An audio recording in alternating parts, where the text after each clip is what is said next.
Okay, let's see if we are streaming. I believe we are. Nice.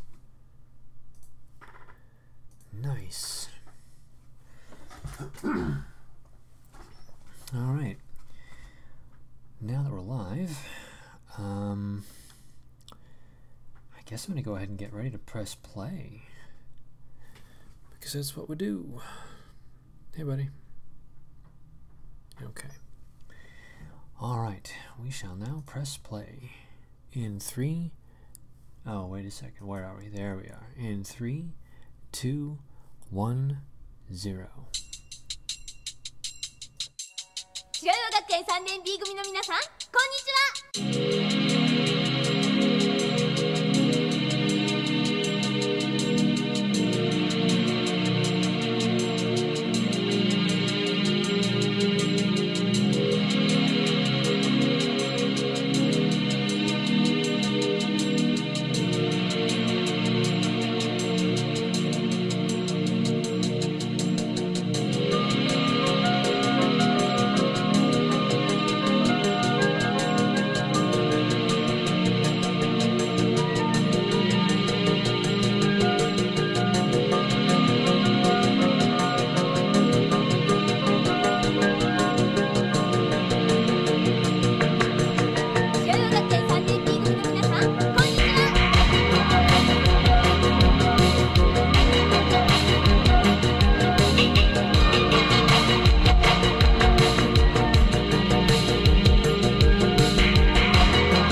Good evening, or good morning, depending on where you are. You could be in Mosul, that's possible too. Okay, well, I just wanted to go ahead and briefly speak of something. This is a little bit vloggy in a way, but it does tie in. This is actually a real thing, so it's okay, it's permissible.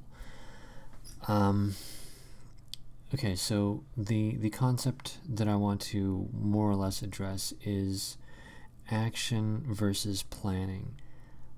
This was spawned more or less by a comment that Dennis Dale made on some stream a little while ago that I thought it had something to it. There is some teeth to the concept. it had something to do with, I think it had something to do with like a new revelation, religious revelation, getting God back on track in terms of how we integrate religion into our culture, spirituality, and so on. Having a sense of self, and how we're kind of missing that, you know, the old GQ that a lot of people talk about, that I do think is very, very important. And I was mentioning on the stream that the religion question is a really important question, and one that's difficult to answer quickly, cleanly, and easily. And while I was saying that, I thought this is really funny. Dennis got really impatient and upset, and he said, "Oh, we don't have time for that. We got to get things rolling." And I couldn't help but think there's a certain sense to that. That in all of our whinging about what the correct course of action is, there is something to be said for just doing something, whatever it may be. And this is a double-edged sword, of course, because if you act without thinking, you could very easily make a bad situation worse. So you shouldn't just throw yourself into a situation. However, being inert is also incredibly bad, because if you fail to do any kind of action at all, it's just as possible that your lack of action, your inability to perform, could itself also become your undoing. I do think that it's better to act than to not act, because at least when you're acting, you already have forward momentum, which means that if you have to course correct, if you can't commit to your initial activity, if you have to change directions, at least you have the forward momentum going for you. You're already doing something. You already have the mindset, the mentality of one who is in the middle of doing something. It's not ideal, clearly. In fact, it could easily be turned against you by certain parties, by people who wish to manipulate you. But again, I say, I do think it's better to act. And as an example of this, a little while ago, I think it was like a year and change ago, I used to hang out with some guys, and we would all do sort of a podcast of sorts, where we would discuss the goings-on in the world, and we'd upload them, and it was fun.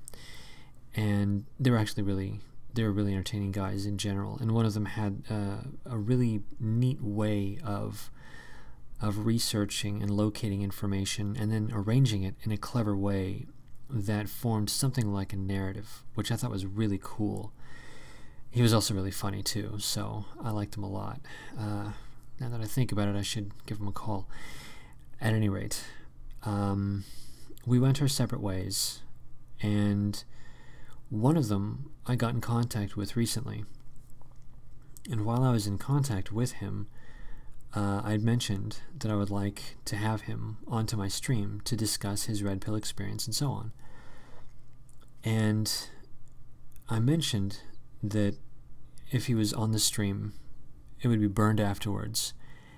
And somehow we got into a discussion as to, and this is sort of funny, we got into a discussion as to how seriously I was taking this stream.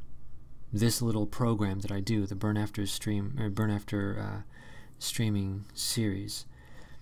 And I sort of offhandedly said that, I was just messing around. It's fun to do. I enjoy doing it. It's just something that I like. And he chided me for not being professional. He chided me for being too casual, for not being serious enough with it. And to his not credit, I understand where he's coming from, because he does have a job, a real job, a proper job. And it was his opinion that if I was so, this is my alternate channel, my normal channel got showed because I accidentally threw some Disney footage on there that I didn't know was going to get picked up by the algorithm. And he thought that that was unacceptable, and that because of that problem, that I probably wasn't taking the channel seriously, and he wasn't willing to risk his job on a channel that I was not taking seriously. Now, fair enough.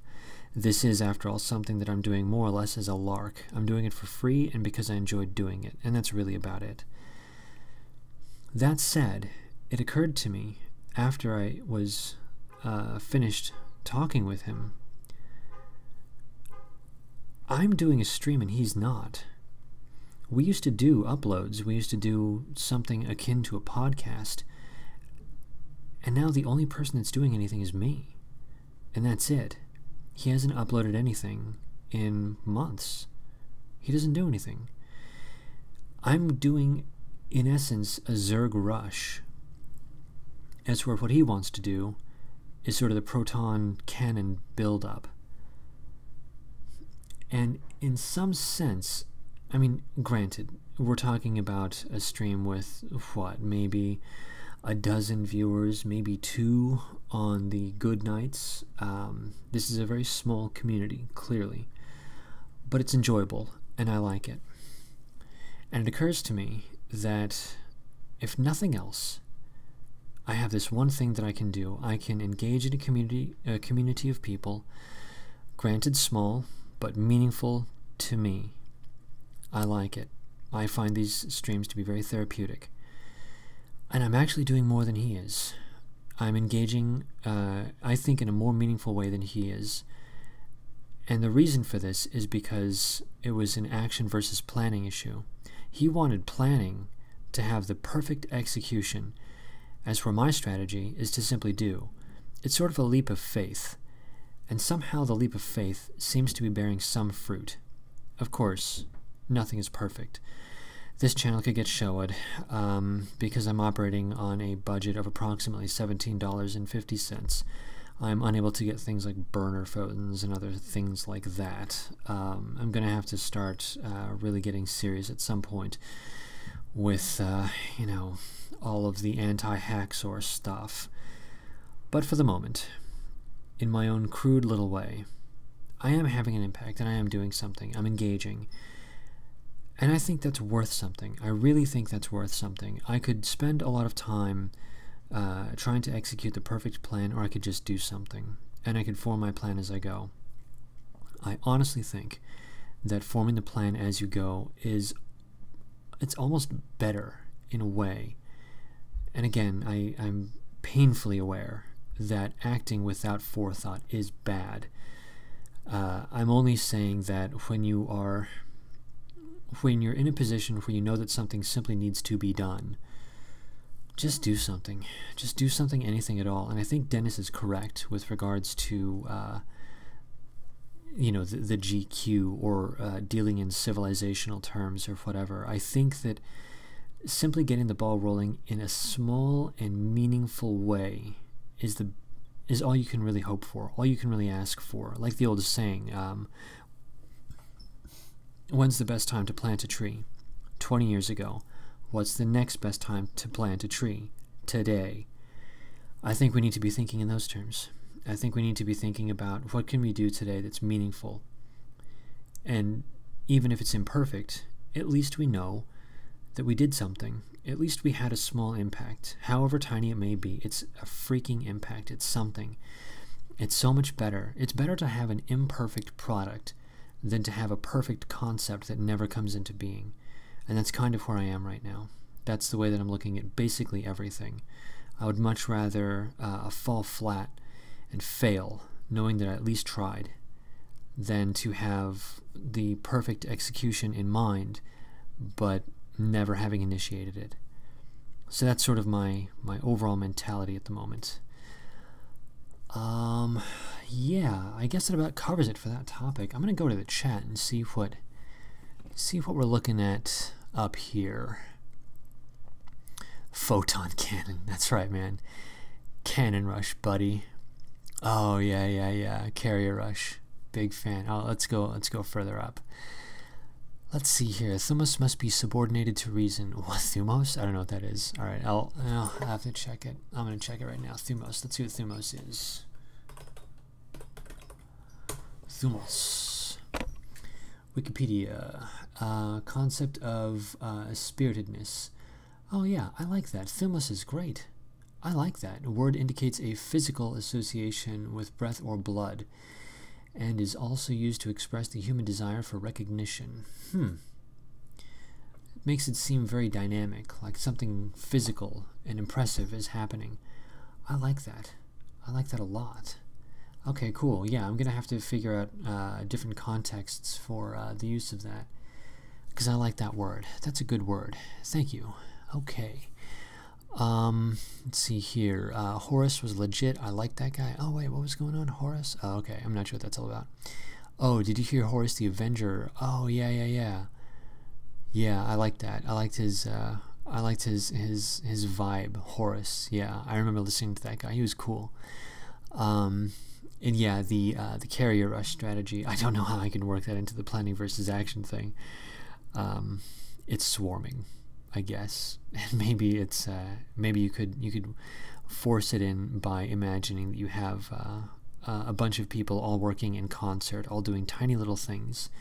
And even though each little tiny thing is not terribly impressive on its own, put together, it does become much bigger than just the individual tiny whatever it is that we're talking about. For those who don't know what we're talking about, this is a StarCraft reference, and the carriers, they were these very expensive war machines, and you would build one at great cost, and then you would employ the carrier, and they worked best as a series of carriers, so that you would have multiple carriers, and each carrier had a little tiny set of drones. It was 8 drones, and each of those little tiny drones, they only did a little bit of damage, but when you have like a dozen of those things all working together, oh my gosh, they can take targets out like you wouldn't believe, because it's just a swarm. It's an unending swarm of damage. Those tiny little pinpricks suddenly become deadly because there's just too many of them. Yeah, if you're going to be, what is it? When you compound the actions of multiple people, that's the ideal. Yeah. At any rate, coming all the way back. Oh yeah, that's right. There isn't much in chat at the moment. I think for now, I want to get myself some. I think I want to get some peanut butter, because I had some rice earlier, and for some reason it doesn't seem to be enough. I don't really feel like I've got quite the stamina at the moment to go for much longer. Tonight's stream, by the by, is only going to be 1 hour because I'm fantastically tired. My insomnia has been getting a little bit better over the past couple of days, thank goodness.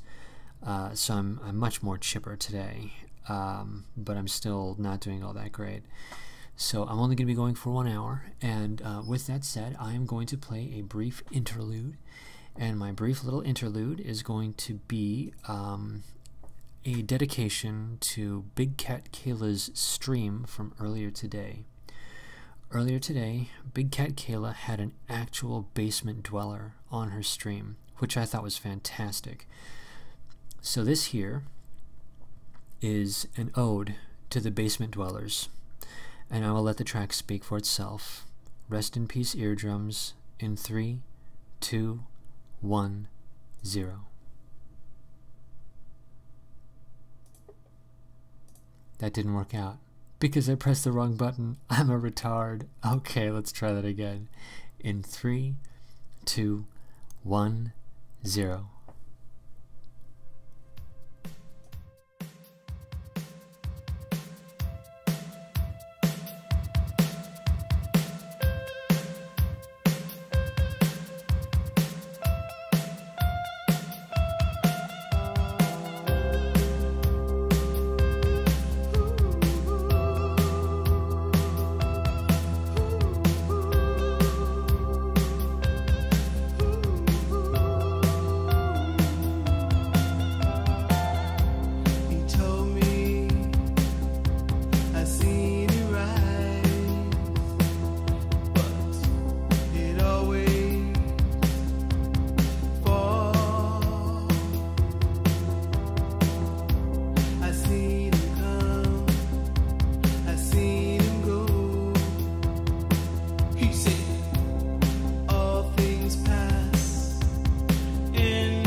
been there.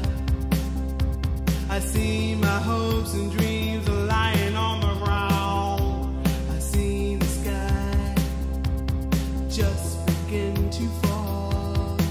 You see, all things pass into the night, and I said, oh no, sir, I must say you're wrong. I must disagree. Oh no, sir, I must say you're wrong.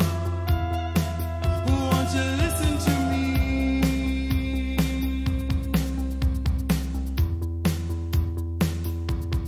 Goodbye, horses, I'm flying over you. Goodbye, horses, I'm flying over you.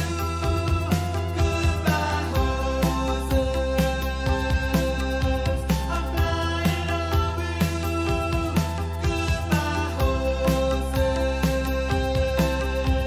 I'm flying, flying, flying over you.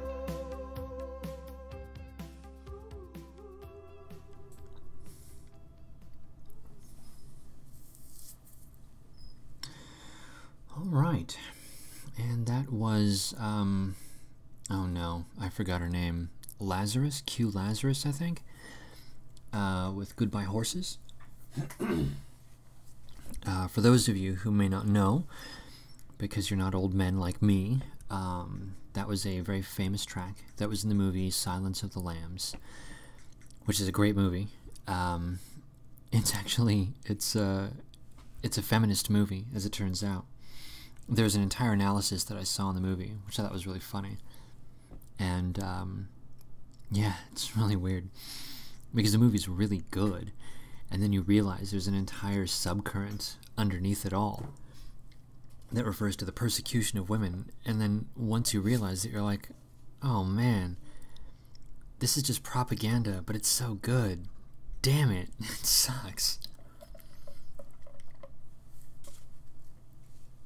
But what are you gonna do? It's all gonna be good stuff anyway. I mean, let me rephrase that. Good movies are good movies, and it's a real bummer sometimes that some of my favorite movies really are just rank propaganda. It sucks. Then again, one of the best movies ever made was actually intended to be propaganda and ended up being a religious film, and that was 2001: Space Odyssey. So sometimes it's possible to have a propaganda film that actually comes up and becomes something better. God willing, we'll end up with our own media. We'll end up with our own media, our own propaganda, our own outlets and sources of art that won't suck, and then we won't have to rely on other people. So there we are. Goodness gracious. I suddenly find myself fantastically tired. This is really terrible. Everyone's going on about wrenching. Good heavens. That's ridiculous. Alright. Let's go back up to the, go back way up to the top here. Let's see here. I just shared it with friends and family. It works for Nike. Let's see here. Big White Pill. Oh, yeah. I shared his anti-racist Hitler cartoon. That's right. Yeah, I gotta look into that. I've heard a couple of people talk about that, and it sounds really funny. I should check it out. And yeah, I also feel like all of this is gaining traction as well. There's certain things, certain thought patterns that I've been having over the past couple of months, and it's been very interesting to hear people like Dennis and Content Watcher echoing certain ideas that I've also had. I think this is great news. I think that there's something... It's nice when other people have thoughts not unlike yours, even if they're not identical, just that they're similar enough that you get where the other person is coming from. And I love that, because then you don't feel crazy. You don't feel like you're the weird one. You don't feel like you're, at a 45-degree angle, meanwhile everyone else is at a nice clean 90-degree angle. it's nice, it's good, and yeah, I think there is something to be said for general growth, and I don't want to say a blossoming or a blooming, but there are certain types of thought patterns that are starting to bubble up a little bit, and I think that they're good. And one of the big ones is love of people, love of your own kind. Not that I mean, of course it's reasonable to be upset at the people that are harming us. That's only natural, of course. At the same time, I think that it's much more important that we direct our energy toward building up those that we care about, building up those within community, building up a structure that we can all share and participate in, because that's so much more important, I think, because that's what lasts. You think of all those movies where it has like a revenge plot or something, and you spend, what, like 2 hours watching a person basically sharpening his sword so he can go stab someone. And then by the end of the movie, you're like, wait, that's it? This is stupid. This is not cathartic. This is just lame. This is dumb. I mean, he could have been spending the exact same amount of time, I don't know, saving up for something, or maybe courting a woman that he cared about so that maybe he could get married and have kids, which would be much more satisfying and fulfilling than stabbing someone. So you watch this guy basically, rubbing his hands for freaking 2 hours, being like, ha ha ha, I'm gonna kill X person. You're like, what a waste of time, what a waste of life and energy. You're not leaving anything behind. All you've done is destroyed. All you've done is killed. Now, of course, from the defensive standpoint, there's something to be said for defensive force. So I'm not saying that one ought not defend himself, but within the context of revenge, we're not talking about defense. We're talking about like hunting, basically, which is next door to murder. I think that that's a big tangent. Sorry, I always go off on this thing. It's one of those weird isms. Because I'm into firearms ownership, every so often I find myself in a loop of thought that centers around what I would be saying to a leftist. My apologies. At any rate, coming back to the point, yeah, there are a lot of thought patterns that I've been noticing lately within, I guess, the dissident right, the alt-right, whatever you want to call it, that has tended to center more on building up, more on what we can do to make things better for us and the people around us. This is fantastic. I'm really happy about this. This is a great, great development. At the moment, there's not too much in terms of action, but thoughts precede action. You can only act if you have a thought in your head. So this is good news, because it means that to follow is going to be a series of actions being initiated that I think will be very positive and very beneficial. So I think this is wonderful news. Anyway, yeah, I'm just happy about that one thing right now. Things are growing, things are moving in I think, a positive direction, and I'm very happy about it. So it's all good news. All good news. Well, maybe not all good news, but there's a lot of good news, and that's enough for me. Okay, going to the band Hammer. Here we are. Oh yeah, Sin. Freaking good music, yeah. And literally Goebbels. That's a funny name. I like that one. Hey, literally Goebbels. I don't know who you are because I've never seen your username. Maybe this is a sock account, but it's a funny sock account, and I like it. I thought you were going to say Triumph of the Will. Oh yeah, I actually keep meaning to watch all those old movies because I kind of want to use some of them for for projects. I think that'd be really funny. I was gonna find one. I wanted to find a good copy of it. There's this footage bit from the 1930s, and it's centered around the Volkish women, and they had a special name for them. I forgot what it was, and they were doing like exercises and stretches and dances and so on, and it was strangely nice and pleasant, and I couldn't help but think I would love to do an edit to that. And I can't find a clean copy of it. Like, I found some copies of it on YouTube, but they're all like grainy and compressed, and they look like crap. Yeah, but anyway, I should watch some of those old movies. Anyway, yeah, I'm gonna do that at some point, even though I've got like 1,000 things that I should be doing. What are you gonna do? Hey, Angledroid, what's going down? And yes, Dennis should absolutely do more streams. He's got a very fun sensibility. He has a very laid-back sense of humor that I really appreciate a lot.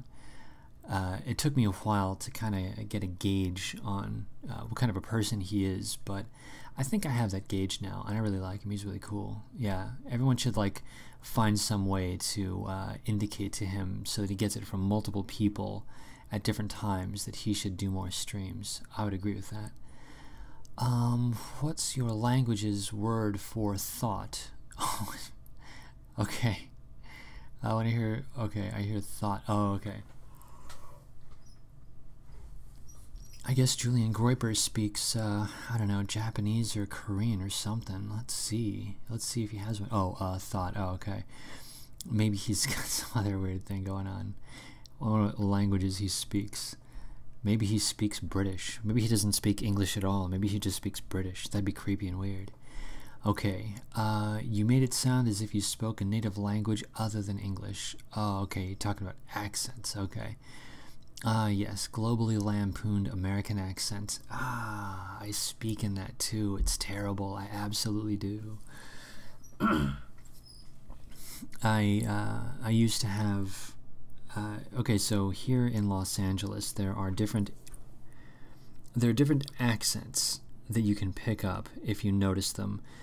Infamously, the Valley Girl accent is from the valley. It's from north of the Santa Monica Mountains.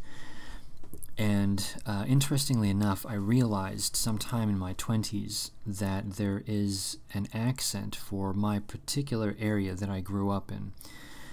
I grew up in the southern portion of Los Angeles, and there actually is, ever so slightly, there is an accent to that specific area. And Christian Bale, he actually used that accent in the movie The Machinist from the early 2000s. I didn't really care for the movie too much. I didn't think it was that impressive or interesting. But what I did think was interesting was he matched the accent that I grew up with as a little kid. It's very subtle, but it's real. And I heard it, and it was strange to hear, because I actually didn't really even notice it until I moved away from that portion of Los Angeles. Because I moved away, and I moved to the West Los Angeles, Central Los Angeles area. So basically, if you guys know where Century City, well, okay, whatever. Okay, whatever. Now I'm going into geography. That doesn't really matter. The point is just that I ended up, once I moved to the area that I'm in now, I ended up adopting the most neutral possible accent. So, like, when I first started doing these streams, somebody once mentioned that my mannerisms, they sound a little bit affected. That's partially true. That actually is partially true, because I did intentionally develop a neutral accent. And it's funny because it's easy to make fun of. I used to make fun of my own accent to other people, and the joke was, how can you tell? Or rather, that's what it was. It was my impression of an American accent, and my impression of an American accent sounded like this. Pardon me, do you have any non-dairy creamer? That's my impression of an American accent. And it's intended to sound neutral. And yeah, it's kind of weird when you think about it. It's weird that this should sound neutral. Like, why wouldn't a British accent sound neutral, you know, like, I don't know, Liverpudlian or something. It's weird, very weird. Anyway, what accent, oh, here we are. What accent should I read your chat in? That's funny. You can only act if you have a thought in your head. Da da da da da da. Lauren Southern, everyone. All right. Angle Droid says, a life about building and leaving a legacy. Is buying guns and staying in Los Angeles compatible with this vision? I don't think so. I really don't think so. I think that, okay, so my general plan remains more or less the same, which is to save up, to get the hell out of here at some point, or to find some way of getting out. I don't know how yet, but I gotta get the hell out of here because this place is getting too weird. Like, it's really getting weird. I honestly do think that if there is any kind of a socialist push, people like me could end up being targets. I think that I'm so low level that no one would actually think to harass me, even like in an actual socialist revolution where people are getting kidnapped and disappeared. I think that I would be like stage 3. So stage 1 would be like the major players, people who have names, who have things to do, and all this good stuff. Stage 2 would be like the associated friends, the lower level stuff, the dissidents that you kind of know about but not really, you know, the very low level people that technically have names but are not very culturally influential, more like local people. And then the third wave of disappearances would be just your average bloke on the street, that is known to dislike whatever the program it is that's going on. And I think I would be in that third wave. So, like, if I ever heard about certain kinds of disappearances in my area, I would probably get the idea of getting the hell out of here. But I haven't heard anything even remotely like that. So I think that if there were to be a socialist push, I think we're probably about a decade away. I genuinely think that the socialist revolution is going to hinge on Texas giving the Democrats the presidency indefinitely, absent some other peculiar happening that I don't know, that is completely unpredictable. I think that at the moment we're looking at something. It's going to be weird. One moment.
Oh, sorry about that.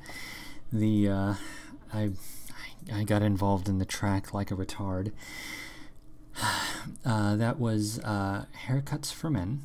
I don't recall the name of the album. Maybe I can... No, I don't want to find it. What am I talking about? It'll take forever to find it. And the name of that track was I Walked Away. I think that's the name of it. But there's actually a more subtle meaning to it than that. That's the Google Translate version of the title of the song. There's actually something more poignant to it. I should look up the translation to it again because it was really good. It harkened to loss. The impression that I got was that, let's see, I walked away. I have a vague recollection that it seemed to imply something of a relationship turned sour. Like it sounded like there was a kind of finality to it. Anyway, if you have a chance, I highly recommend looking into Haircuts for Men. They are a fantastic... I think it's a guy. I think it's one dude. He's a fantastic act, and he's got just a scad of albums. He's got so many albums, and each of them are really good. It's difficult to describe. His music is sort of like really high quality, advanced, like it's almost ambient. It doesn't really go anywhere, but it's really, really good. I mean, that one track that you were just listening to, nothing really happens with it. It doesn't, again, it just doesn't go anywhere. But for some reason, you find yourself going, neat, this is cool, these are awesome sounds. It's very weird. And he's got some great samples too. I think the guy must be in his 30s or 40s or something like that, because he uses a lot of samples that I grew up with. Like he sampled an Aphex Twin track. He sampled a specific section of an Aphex Twin track, which is like the best section of this one particular track. The track is called Window Licker. And he did basically a reworking of it, and that was brilliant. It was a really nice take on it. And it's like, who thinks about Window Licker? I mean, no one thinks about Aphex Twin. I love Aphex Twin, obviously. I grew up with the guy, Richard D. James. I grew up listening to his stuff. But at the same time, anyone that's not, like, again, in their 30s or 40s is going to listen to, or is going to hear Aphex Twin and be like, whatever, man, it's not my bag. And this guy, Haircuts for Men, it's like, it's just weird. It's just very strange to hear something that was produced like in the last couple of years that samples Aphex Twin. Anyway, if you get a chance, if you're into it, if you like electro and, you know, obscurantism, I highly recommend the guy. He's got a really neat catalog. Let's go up into the chat and see what we can find. Where are we? Oh yes, we were going on about thoughts and so on. Keep going down. BDM. I don't know what BDM is. Body BDM. Oh, okay, yeah. I think, wait, is that? No, I guess I forgot. I don't. Alright, now I just feel like a dork. Now I feel like an idiot. I'm not going to worry about that anymore. Yeah, and again, oh, that's right, Angle Droid, yeah, I'm going to save up and get the hell out of here, because LA sucks. It's terrible. Alright, and see here, Dead Century Club, oh yeah, Century City, well, anyway, yeah, Century City is lame, but whatever. Sounds kind of hot, but I digress. Are you German Fräulein? Oh yeah, it sounds kind of hot, but I digress. Okay, I'm not sure what's going on with that. Let's see here. You sound like a white guy. I am, in fact. That is what I am. Or Asian at worst. That's funny. Yeah. Yeah, you know that I'm white and I'm not Asian because I'm only okay at StarCraft. I'm pretty good, but I'm not great. Anyway. Let's see here. Going further into chats. There we are. Sorry about that. I had to press F5 because the stream is doing weird stuff on my end, but we're doing okay now. Sin sounds as keen as a bean on you. You're both American, both red-pilled. Both American, both red-pilled. Yeah, well, but of course we could be in different states and everything. Who even knows? Ah, seats taken. Alas, Charlene, she is spoken for. Alright, funny drama popping up in the chat for no reason at all. Just be ready to send sons for the... yes. Yes. Yes, we need good stock. This is exactly what we need. Alright. Hey, she's a great gal. Oh gosh, this is all interpersonal stuff. Oh gosh. Okay, that's fine. That's okay. Yes, Jonathan Pohl. I think that one of the reasons that I sound a little bit Mr. Rogers-y is because I grew up with Mr. Rogers. I liked his mannerisms, and I liked the way that he spoke. I liked the way that he did things. And my grandparents, they were very much into Christianity and raising, a decent person and all this, and they would make sure that whatever was on for television, that the first choice was always going to be Mr. Rogers, and for the longest time I did not understand it. I came to understand it later in life, and now I find myself thinking that Mr. Rogers is probably the best I'm ever going to find for children's television programming. I honestly can't think of anything else. Come to Kurdistan, I don't know, man. Going to Kurdistan means a huge, I'd have to go places, I'd have to get a passport, I'd have to meet people, I'd have to learn a couple of things. I'd probably have to learn how to say things like, hello, how are you, where's the bathroom, do you have a tourniquet, these kinds of things. That's way outside of my pay grade, man. Then again, it would be kind of cool to go outside. That would be cool. I don't know, I'll have to think about it, buddy. Okay. Sorry. Okay, here we are. Alright, behind you is Europa, ahead of you is Europa, inside you is Europa. That's right. One of my favorite memes was... I wish I could remember the exact words, but there was like a little kid in front of a map, and the little kid was pointing to different countries, and so like one of them was, this is where England is, and he pointed to England, and then he pointed to France, and he said, this is where France is. And then he pointed to his heart, and he said, this is where Deutschland is, or something like that. I wish I could remember what it was. I thought it was really funny. I kind of feel that way. Though, of course, for me, it's Scotland. So every so often, in fact, there's a really, really good pipe tournament that happens annually during the summertime in Scotland, and they started doing some performances and uploads onto YouTube that I'm going to be looking into, and some of them are really, really good. I mean, I'm going to go ahead and just throw it out there. Bagpipes are not for everyone, so I will freely admit, number one, it's an acquired taste. Number two, you kind of have to be raised with it, and then it makes sense. But yeah, if anyone's into it, there's some really, really good stuff coming out of Scotland at the moment with the pipe tournaments. I'm gonna go ahead and I might download one and play it, because some of the BBC channels, they record them, and you can get really good audio from them. What they do is they mic it. I think they mic it from like above or something, or like they must have some kind of a directional mic that doesn't pick up the surrounding sounds, and it only picks up the pipe band. Because some of the recordings, they're amazing. They're really good. You can tell that they're out in a field, in an open air setting.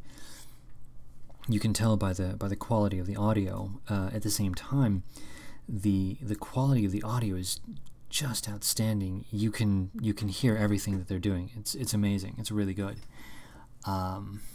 At any rate, yes, this is how I feel about Scotland. I may live in California, but the heart, man, it's in there. Okay, let's continue down.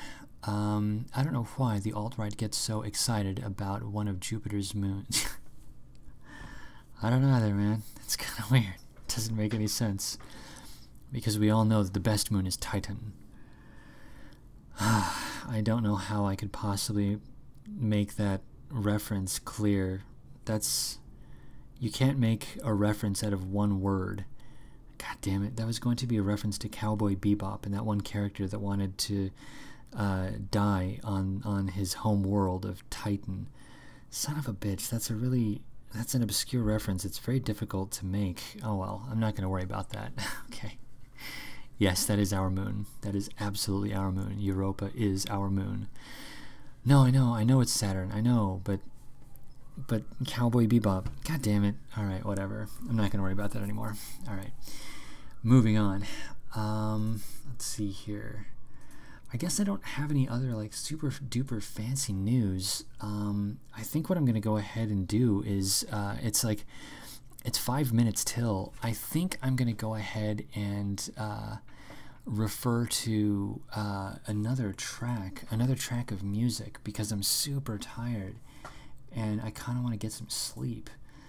So I think what I'm going to do is, it's been an hour. I normally stream for well over an hour, but since I'm tired, I think an hour is perfectly acceptable. So we're going to go with one more track. It's going to be Sleepy Time. And I think the track is going, I think I'm going to go with Sleepwalkers. Oh gosh, I made a mistake. We have to do that. Yes. Take off, buddy. Okay. I'm going to go with Lone. Because I freaking love Lone, and the track is going to be Sleepwalkers by Lone, because I love Sleepwalkers by Lone. Where are we? Oh my gosh, there we are. Sleepwalkers. Okay, guys, this is going to be Sleepwalkers by Lone. I would totally do more streaming, but I'm sorry to say the insomnia completely caught up with me tonight, so there we are. Coming back to the original point of what I was talking about much earlier on in this stream, yeah, I genuinely think that we ought to be thinking about tiny little things that we can do, just something, anything, just to get the ball rolling. And Content Watcher, he had a stream from earlier today in which he was discussing the concept of simply having rules and having consequences for violations of those rules. And consider that the radical left, they are very into violation of rules and being so permissive that one is not punished for violating the rules. The open borders policy is an example of this. And well, there are numerous examples that I'm sure we all know about, but I think that a really good call would be to think about things that you can do. And maybe one thing that I think we might just genuinely start thinking about is simply living by a rule set and actually giving ourselves consequences for the rules. And I think that this needs to be not only personal, but I think this needs to be communal. I think this needs to be something that we engage in as a kind of self-checking. And a lot of people say things like, oh, no punching to the right or whatever.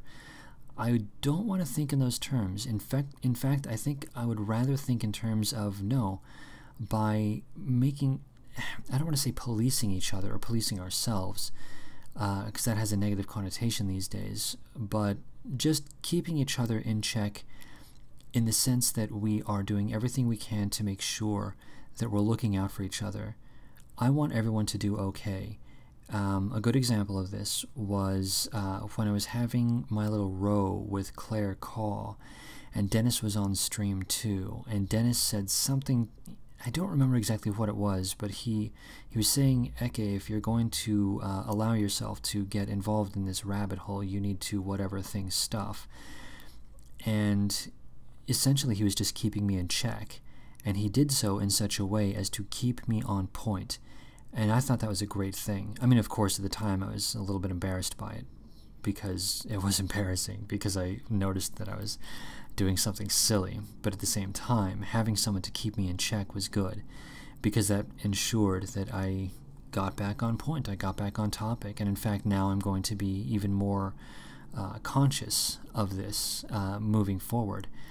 So I think that we should do some basic checking. It doesn't need to go crazy. We shouldn't go crazy with it. But I think it's a good thing. I think it's a good thing to ensure that we're looking out for one another. And I do think that having some form of consequence for ill action, I think it's a good thing. I think we should be thinking in those terms, just in general, because we're going to have to start thinking about how we're going to care for each other on a larger level as the timeline moves forward into the future. So, with that said, seriously, okay, visit the ethnos state. Okay, where's the ethnos? Here, where is it though? MT, what is that? MT, Montana. Yeah, Montana sounds cool, actually. I was actually thinking of moving to Montana because it's got really good firearms laws. That is to say, as few as possible, if I recall correctly. And I would be able to get just about anything I want. And my ideal home defense weapon would be a Glock 17 in a micro Roni suppressed. I think that would just be absolutely the bee's knees. Of course, with a sling, that way, it can't get taken from you in a situation. And it's unfortunate because basically all of that is illegal here in California. I can get the Glock 17, but I can only get it with a 10-round magazine. I cannot get a micro Roni, and I also cannot get a suppressor. So basically getting what I genuinely think would be the ideal home defense setup is impossible here in California. Oh my gosh, this state sucks. Anyway, moving on. Yeah, who knows? Maybe one of these days I'll go ahead and head down. Oh, wait, was it Montana? I think Montana is where the Golden Sun Road is, and the Golden Sun Road was the famous road that was used in the intro to The Shining. Yeah, I think that's in Montana. If I was going to go to Montana, this is so lame, but I think if I was going to go to Montana, I would actually go and visit that road. Isn't that lame? Oh my god. My life is a meme, dude. This sucks. Okay. Alright. With that said, oh yeah, there it is. It's in chat. Montana. Boom. Nice. I got it. I'm very happy that I remembered it before anyone typed it in. I'm super happy about that. I remembered something. I'm not stupid. Yes. Okay. Cheap and wonderful. Been there for 16 years. Sounds great. That's no sarcasm. That actually sounds great. And the harsh winters, I would even be okay with the harsh winters. I understand that it gets below 15, or it gets below 0, and I understand that if it gets below 15 with no protection, it can damage your lungs. But I think that with a couple of little modifications here and there, I think it'd be fine. Anyway, with all of that said, I'm going to go ahead and transition over to Sleepwalkers by Lone. With that said, I think in the spirit of firearms discussion, I'm going to end with the 4 rules. Alright, rule number 1, treat every firearm like it's loaded. Rule number 2, never cover or sweep anything you are not willing to destroy. Rule number 3, finger stays off the trigger until your sights are on target. And the 4th and final rule is, be aware of your target and what's beyond it. Safety first. Alright, floss your teeth, brush your teeth, drink a tall glass of water, get some exercise. There is much to be done. Alright, we are going to transition to music in 3, 2, 1, 0.